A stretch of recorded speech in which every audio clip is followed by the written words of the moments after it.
وەڵا بەرزان بۆ گفتوگوی زیاتر لەبارەی پرسی دواخستنی هەڵبژاردنەکانی پارلەمانی کوردستان کە بە پێی ئەو مەرسومەی کە سەرۆکی هەرێمی کوردستان دەریکردو کە لە دەبولەیەکی دێیان ساڵدا هەڵبژاردننی پەرلەمانی کوردستان بەڕێوە بچێت بەڵام دیارە تاوەکو ئێستا بەشێک لەلایەن سیاسەت دەسەڵاتدارەکانی هەرێمی کوردستان ڕێک نەکەوتونە سەر هەڵبژاردنەکان و هەروەها سەربارەوەی کە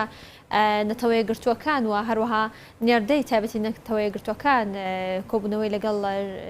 حزب سیاسیەکانی هەرێمی کوردستاندا کرد باسی لەوە کرد کە دەبێت هەڵبژاردنە کاتی خۆیدا بەڕێوە بچێت بەڵام تاوەکو ئێستا هەوڵەکان چڕ نەکراونەتەوە بۆی کە هەڵبژاردنەکان لە کاتی خۆیدا بەڕێوە بچێت من گفتوگۆی زیاتر دەکەم لەگەڵ بەڕێز ڕێبوار شوانی چاودێری سیاسی ڕاستەوخۆ لە کەرکووکەوە لەگەڵماندا سوپاس بۆ ئامادەبوونیەوە لە پانۆڕامای حاڵەکانی نارتیدا کاکە ڕێبوار دەبێ بزانم کە هۆکاری دواخستنی هەڵبژاردنەکان لەلایەن حزب دەسەڵاتدارەکان و بۆچی دەگەڕێتەوە.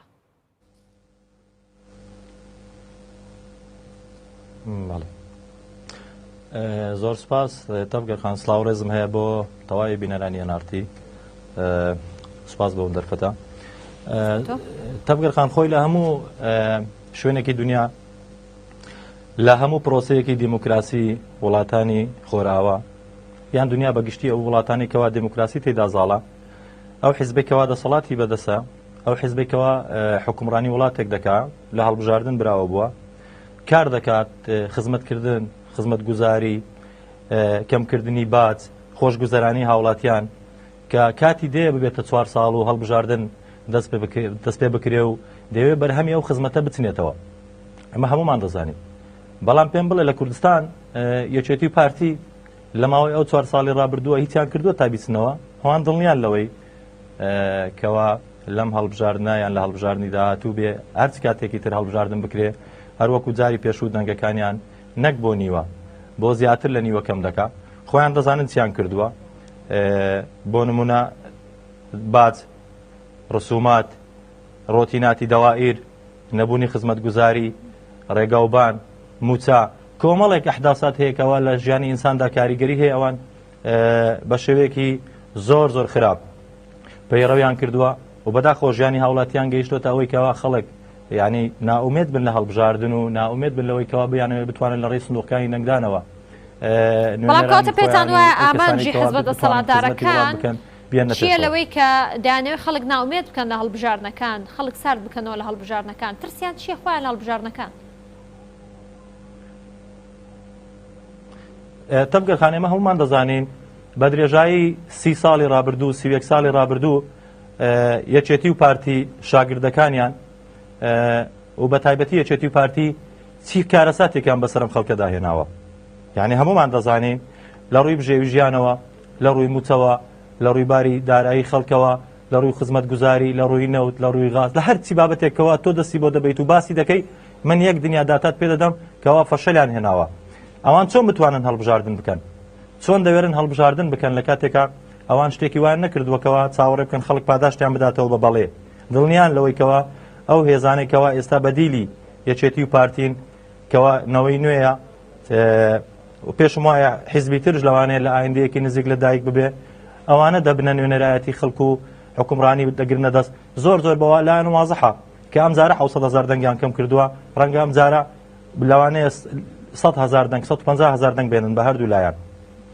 چۆن هەڵبژاردن دەکەن منش بم نایکەم کەواتە کاکە ڕێبوار کەمکردنەوەی دەنگەکانی حزب دەسەڵاتدارەکان بە تایبەت یەکێتی و پارتی کە زیاتر لە 9 ملیۆن دەنگیان لەدەستدا لە هەڵبژاردنەکانی ڕابردوودا کە لە دەیدا بۆ پەرلەمانی عێراق ئەنجام درا ئەمە دەتوانێت بکرێتە مەقیاسێک یاخود پێوەرێک بۆی کە دەنگەکانی پارتی و یەکێتی لە هەڵبژاردننی ئەم جارەی پەرلەمانی کوردستاندا زیاتر کەم بکە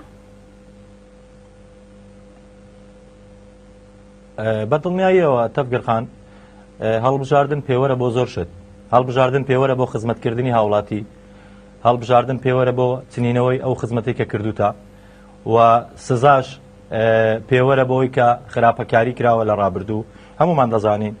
یەکێتی و پارتی بە درێژایی مێژوو هیچ خراپەیەک نەماوە ئەنجامی نەدەن بەرپرسەکانیان دەسەڵاتدارەکانیان بە هەموو شێوازێک شتێکی وایان نەکردووە چاوەڕێیەوە بکەن کەوا خەڵک پاداشتیان بداتەوە هەڵبژاردننی ڕابردووش ئێمە هەمومان نەزانین سەرەڕایە و هەمووە تێبینیەکەوە لەسەر هەڵبژاردننی پێشوش هەبوو ئەو خروقاتانی کە کرا لەلایەن یەکێتی پارتیەوە ئەو تەزویراتی کە کرا لەلایەن یەکێتی و پارتیەوە ئەمجا 700,000 دەنگیان هێناوە ئەگەر دڵنیا هەڵبژاردنێکی پاک و پێگەردان ئەنجام بدرابایە زۆر زیاتر لەو دەنگانیان کەمتر دەهێنا بەڵام بە تەزویرکردن و بە فشار خستنە سەر خەڵکو و فشار خستنە سەر پێشمەرگە و هێزەکانی ناوخۆ ئەو کە خەڵکانی کەوا موچیان لەلای ئەو دوو هێزە دەسەڵاتدارە هەیە فشارێکی زۆریان لەسەر دروست کردوون ئەمە بە بەڵگەوە دێڵم قسەیەک نییە فڕێدەمە سەر میدیا طبعا خەڵکش فشاری زۆری لەسەر بووە خەڵکێک لە نان و موچەکەی دەترسێ زۆرمان بینی لە کاتی دروستبوونی بزوتنەوەی گۆڕان نامبڕاو کراوە لەلایەن یەکێتیەوە خەڵک لەو شتانە دەترسێ ئەمانە سڵە هیچ شتێک ناکەنەوە لە کاتی بوونی مەترسی لەسەریان باش کەواتە کاک ڕێبوار با بینە سەرەوەی کە دیارە لە ڕابردوودا جێنین پلاسخارت و هەروەها دیارەکە نەتەوەی گرتوەکانیش بە شێوازێکی گشتی بەشێک لە وڵاتانی دیکە هۆشداریاندا بەرپرسانی حکوومەت هێرمی کوردستان و باسییانەوە کرد کە هەڵبژاردنەکان دەبێت لە وادەی خۆیدا بەڕێوە بچێت و گرنگت بۆ ئەوان دنا هەژمون و قواری سیاسی هێرمی کوردستان دەکەوێتە مەترسیەوە ئەتان وایە ئەم هۆشداریانە لە بەرچاو گیراوە یاخود بە هەند وەرگیراوە تەبگە خان بێزگە لەو خانمە بەڕێزەیەکەوە وەکو نوێنەری نەتەوە یەکگرتووەکان لە هەرێم قسەی کردووە ئێمە هەمومان دەزانین قواری هەرێمی کوردستان هەموو کاتێک ئێستاکە یعنی من لەگەڵ جەنابەت قسە دەکەم تاک بە تاکی خەڵکی هەرێمی کوردستان تەمین نیە لە ناو ماڵی خۆی ئێمە بینیمانە لە ڕۆژانی ڕابردوو لە ماوەی ڕابردوو هێزە داگیرکەرەکانی تورکیا هەر شوێنێک بیانەوێ بە درۆن هێرش دەکەنە سەری هەر ماڵێک بیانەوێ بە درۆن هێرش دەکەنە سەری هەر کەساتێک بیانەوێت تیرۆری دەکەن تەنانەت هێزەکانی تورکیا بە جلوبەرگی کوردی بە جامانەی سوورەوە لە دیانە و لە شەقڵاوە پیاسە دەکەن لە ناو بازار یعنی ئەمە خۆی داگیرکردن نییە ئەی خۆی ئەمە مەترسینە لەسەر قواری هەرێمی کوردستان بەس ئەوە تێقەوە ئەو مەترسانەی ئەو باسی دەکا ئەو خانمە بەڕێزە و یان ئەو کەسایەتیانێکەوە لە ڕاگەاندنەکان قسە دەکەن بزات ناوێرن پەنجە لەسەر برینەکان دابنێن ئەگەرنا من وەکو کادرێکی پێشکەوتووی حیزب کە لە ڕابردوو کاجێڕی لەغ بوومە لە ڕیزەکانی پارتی دیموکراتی کوردستان ئەو مەترسانی من دەیبینم لەسەر قواری هەرێمی کوردستان پێم وانییە زۆر کەس لە کەوادری پارتی دەزانێت بەڵام ناوێرن قسە بکەن بەداخەوە من لە ماوەی ڕابردوو بینیمان هێزە داگیرکەرەکانی تورکیا هەر شوێنێکی ئەم کوردستانە بیانەوێ لە کەلار لە شەنگال لە هەولێر لە سلێمانی لە کانی ماسی لە دهۆک یعنی ئەی ئەمە ئەی چییە بینیمان لە ماوەی ڕابردوو چەند گروپێک لە ناو هەولێر خەڵک ڕفاندن و ئەی ئەمە هەمووی فەشەلی ئەم دەسەڵاتە نییە نازانم ئەگەر ئەمانە فەشەل لەبێت چی فەشەلە بەو معلوماتانەی کە من هەمە تەبگەر خان هەڵبژاردن بۆ ساڵێک بۆ ساڵ نیوێکی تر دوا دەخرێت باشکەواتە دەبوو لە کاتی خۆیدا هەڵبژاردنەکان بەڕێوە چێ بەڵام بە پێی قسەکانی بەڕێزش بێت باس لەوە دەکەی کە بە پێی معلوماتەکانی تۆ یاخود بە پێی زانیاریەکانی تۆ ڕەنگە بۆ ساڵێکی دیکە دوا بخرێت کەواتە ئەمە چی لە دۆخەکە دەگۆڕێت دۆخی سیاسی لە هەرێمی کوردستاندا بەرەو چا قارێک دەبات من حەزەکەم یەک تەوزیحێک بدەم تەبگەر خان هەڵبژاردن بۆ دەکرێت ئێمە دەبێت بپرسین بۆچی هەڵبژاردن دەکرێت هەڵبژاردن مافێکی ڕەوایی هەر تاکێکی هەر کۆمەلگایەکەکەوە ئینسان بتوانێت پەیڕەوی بکات سەرەتا هەڵبژاردن بۆ گۆڕینی دەسەڵاتە و بۆ پاداشتە و بۆ سزایە هەمومان ئەو شتانە دەزانین بەڵام کاتێک تۆ هەڵبژاردن ناکەی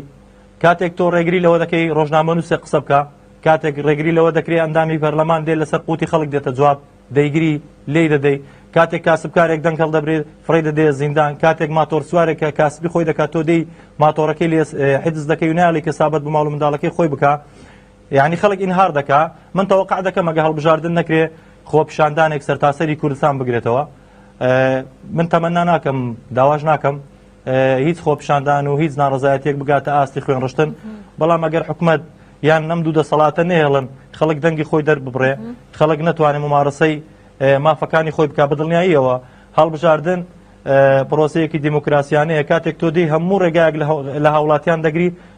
هاوڵاتی مەجبورە بە شۆڕش و یان بە خۆپیشاندان جوابت بداتەوە گوڵبارانشیان ناکە بەدڵنیاییەوە من تەوەقع دەکەم لە ماوەیەکی داهاتوو ماوەیەکی کورد خۆپیشاندانێک سەرتاسەری هەرێمی کوردستان بگرێتەوە لەبەرەوە بارودۆخی خەڵک لە هەموو ڕوویەکەوە خراپە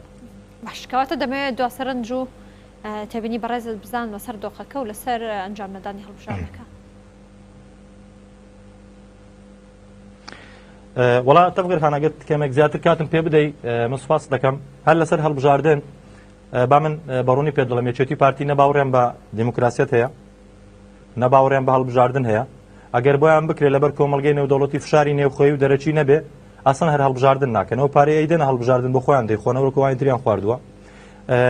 یعنی ئەمە بینیمان یەک دوو نمونەت بۆ بێنمەوە لە هەرێمی کوردستان دوو نمونەی زەق هەمومان دەزانین لە کۆنگرەی یەکێتی نیشتیمانی کوردستان خەڵکێک هەبووە 900 دەنگی هێناوە ئێستا لە ماڵەوە دانراوە نایەڵەن تەنانەت 1.6 بڵێ و لە سیاسەت دوور خراوەتەوە و بێمە سەر نمونەیەکی زۆر زەق زۆر بەڕێز شێخت هەمبارزانی کەسایەتێکی دیار و کەسایەتێکی کاریگەر کە ئێستا لە ڕۆژهەڵاتی کوردستان بەداخەوە پارتی دیموکراتی کوردستان ڕێگری لێ دەکات بە هەموو شێوەیەک یعنی ترساندن لەو پیاوە تا ئاستی مەترسیدار ئەو پیاوە نەچەکی بەدەستا باستانانەت ئەو پیاوە بەڕێزت جەماوەرێکی یەکجار زۆری خەڵکی کوردستان لەگەڵێتی